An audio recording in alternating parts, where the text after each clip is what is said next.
Sometimes it's just weird how this works, Joe. You have to complain to get what you want. And Russell Wilson complained, and it looks like Seattle was listening. They went out yesterday and got Gabe Jackson from the Raiders, an absolute upgrade on the offensive line, and they went and got Gerald Everett, who had 41 catches with the Rams at tight end, which is a lot. He got buried in the Rams system. He's really a good player because they have so many good wide receivers, and McVay likes to run the ball. Gerald Everett is a massive upgrade at tight end and a great target for Russell Wilson, and Gabe Jackson is a massive upgrade. And so Pete Carroll in Seattle, the organization took a beating because most people like me with a microphone sided with Russell Wilson, having to deal with a shaky O-line and an outdated offensive system. And the reality is Seattle listened. Now, Seattle still is weak at center. I don't like their center. They still have an odd draft history. Pete Carroll would still rather run the ball than pass it. And they gave up way too much for the Jamal Adams trade. That's why they have no draft picks this year. They've got 3 and only 2 are decent. But Russell felt like he had no choice. When Paul Allen, the owner of the Seahawks, died, Pete took control of the organization. The GM almost left because he has no say. And Russell Wilson thought the only way to go about this was go public with his complaints. He named 4 teams. None really were going to happen. Dak like Dallas. Saints, there was no money. Chicago couldn't give a quarterback back. And the Raiders are kind of a circus. So, but I will say this. I sided with Russell Wilson on this. But let's be honest about what happens when you're a great college quarterback and go into the NFL. Here's what happens to 90 to 95%. You either get a lousy coach, a lousy team, a lousy owner, and a lousy GM. Or if you're like Sam Darnold, you got 3 of 4, actually 4 of 4 to start. Like sometimes it's man overboard Sam Darnold. When Russell Wilson came into this league, I know he's not happy, but let's be honest. Patrick Mahomes getting Andy Reid is perfect. Josh Allen in that situation, boy, that's really good. That's not the way it is. The way it is, there's a lot more Sam Darnold than there is Patrick Mahomes, where you get a brilliant offensive guy. You get unbelievable weapons. You got to sit behind Alex Smith for a year. You got a great GM. The Hunt family's been rock solid forever. Come on, that is your first job out of college. You're a partner in a law firm. Like, it doesn't work that way. Patrick Mahomes, and I love him, it doesn't work that way. Let's go back to when Russell Wilson entered the NFL. He got Marshawn Lynch at running back, probably a Hall of Famer. He got the Legion of Boom defense, the last great defense in the NFL. He got a guy that's going to get Hall of Fame votes as a coach, Pete Carroll. He got a capable general manager, and you could make an argument, the best home field advantage in the NFL. I have supported Russ, but that's pretty good living out of college. And there wasn't a lot of pressure on Russ. He wasn't replacing a legend. They didn't overwhelm him. They let it be a defense run game first. Now, since then, the offensive line has gotten worse. They don't have a Marshawn Lynch. But even today, they have DK Metcalf, Tyler Lockett, now Gerald Everett, solid running backs. They've upgraded the O-line. So now I believe the pressure, Seattle, Pete Carroll, John Snyder said, okay, we heard you. We're going to give you a super athletic tight end. We're going to upgrade the interior of the offensive line.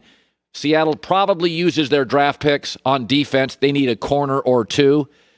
But now it does shift a little bit. And I'm a Russ guy. That you came into this league and got to 2 Super Bowls early. We're a play from 2 Super Bowl wins.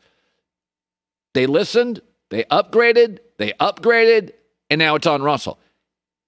You can't expect perfect. It may never get better for Russell Wilson than those first 7 years. You may never get another Marshawn Lynch. You may never get another Legion of Boom. You're probably, most guys don't get Pete Carroll and John Snyder. Certainly don't get the home field advantage, the weather advantage Seattle can have throughout the course of an NFL season. So now Seattle listened, upgraded tight end, upgraded O-line. Now, and I think this is smart by Pete Carroll, now it's on Russell to win games. Because if you look at Seattle, a team that won, 12 games last year, this feels like a playoff team. Russell doesn't have to run for his life. Okay, now I will say this. I jumped on, I got some heat for this on the interweb. I jumped on Russell Wilson about 2 weeks ago, these rumors, and that's all I talked about for about 2 weeks. A, he's a star. B, I'm from the Northwest and have good sources, and I was hearing things. So I went all in on the Russell Wilson rumors with Chicago. I was validated about 4 days later. It came out. My sources were the sources that told Ian Rappaport Chicago went big. Players, draft picks, all told. I have stayed away mostly in the morning. What happens is my staff comes out and they pitch ideas to me.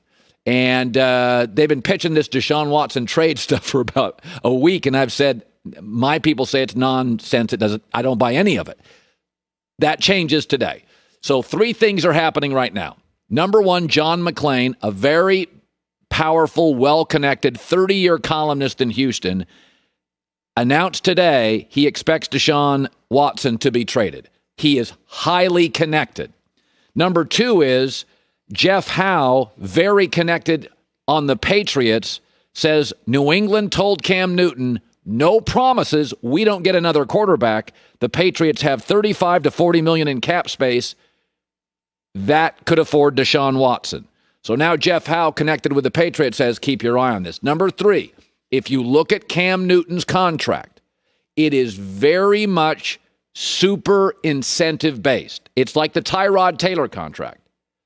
Is that if Cam Newton starts and plays, he's going to make about $14 million.